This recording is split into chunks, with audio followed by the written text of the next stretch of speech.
The sun was setting over the dock, casting golden hues across the calm water. Michael sat down on a weathered bench, watching the quiet ripples of the sea.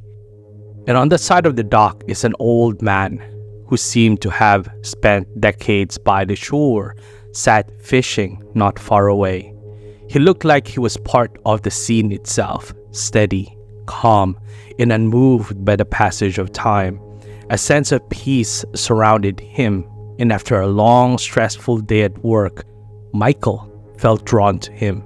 The old man glanced with a knowing smile. "Rough day, eh?"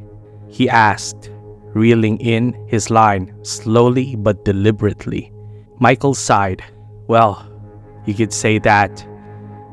Corporate life just seems overwhelming sometimes. No matter what I do, it feels like the stress never ends." The old man was silent, but then he nodded, his hands steady as he baited his hook again. "Well, I remember those days.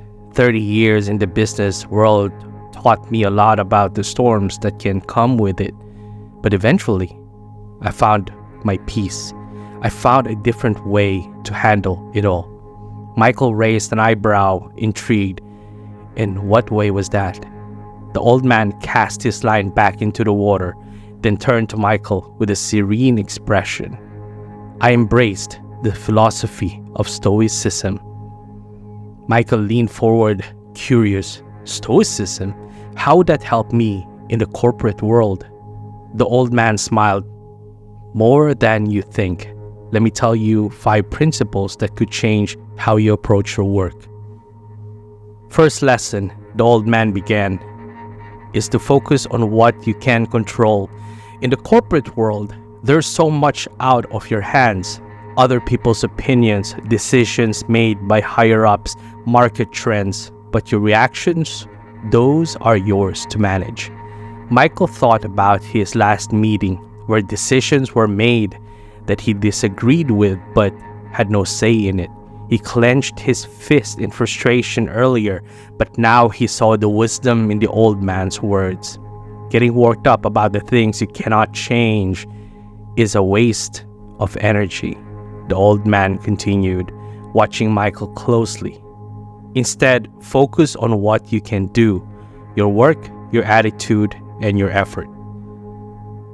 The old man nodded towards the fishing rod in his hand.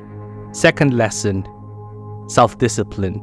Just like casting the line, success in anything takes steady, focused effort. There's no shortcut. In your workplace, you can't control the outcomes, but you can control how you consistently and calmly you show up. Michael thought back to times when he'd been distracted by office politics or felt defeated by setbacks. So it's about showing up and doing the work, no matter what? Exactly, the old man said with a nod. Don't let distractions and emotions derail you. Self-discipline keeps you steady through ups and downs. The sun dipped lower, and the water turned a deep shade of orange. The old man pointed towards the horizon. See the sunset? It happens every day. The light fades and it's gone. Just like that, things come and go in life. This brings me to the third lesson. Everything is temporary. Michael thought about the stress at work and deadlines and the endless race to meet expectations. So you're saying this too shall pass? Precisely, the old man said. The stress you feel today, the challenges you face, none of it lasts forever. In a year's time, you'll probably won't remember half of the things you worry now. Understanding impermanence helps you keep things in perspective. Don't get too attached to the highs or too upset by the lows. Michael's thoughts turned to his recent project where a major mistake had been made that set everything back. He'd been hard on himself, replaying the errors in his mind over and over. The old man, as if sensing this, gave a knowing smile. Fourth lesson, adversity is not your enemy. It is your teacher. When things go wrong at work, when challenges hit, that's when you grow. It's how you respond to difficulty that defines you. Michael looked at the old man with a new sense of understanding. So you're saying mistakes are not failures, they're opportunities? Exactly, the old man said, his voice steady. Every setback is a chance to develop resilience and wisdom. Instead of fearing hardships, embrace it as part of the process.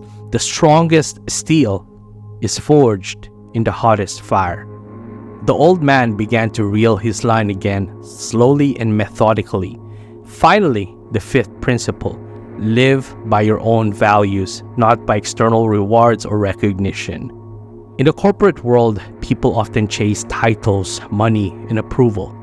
But those things are fleeting, and they'll never truly satisfy you. Michael nodded. He'd been working long hours, pushing for promotions, yet still feel empty at times. But how do you stay motivated if you're not chasing success? Success is fine, the old man said, but it shouldn't define you. What matters is whether you're living according to your principles, integrity, honesty, fairness. When you align your actions with your values, fulfillment follows naturally. As the sun finally dipped below the horizon, the old man pulled up his fishing rod and stood, stretched his back. Well, champ, that's all there is to it. Really. Be mindful of what's within your control. Show up with discipline. Accept change. Find a strength in adversity and live by your own values. Do that and you'll find peace, even in the chaos of the workplace. Michael sat quietly, the weight of his day lifting as he considered the wisdom shared. I've been looking at it all wrong, he said softly. Thank you. The old man smiled, packed up his gears, and gave Michael a final nod. Remember, it's not the storm that defines you. It's how you weather it. You'll be fine. And with that, he walked off into the twilight, leaving Michael sitting on the dock, watching the calm water and feeling, for the first time in a long while, a sense of clarity and peace.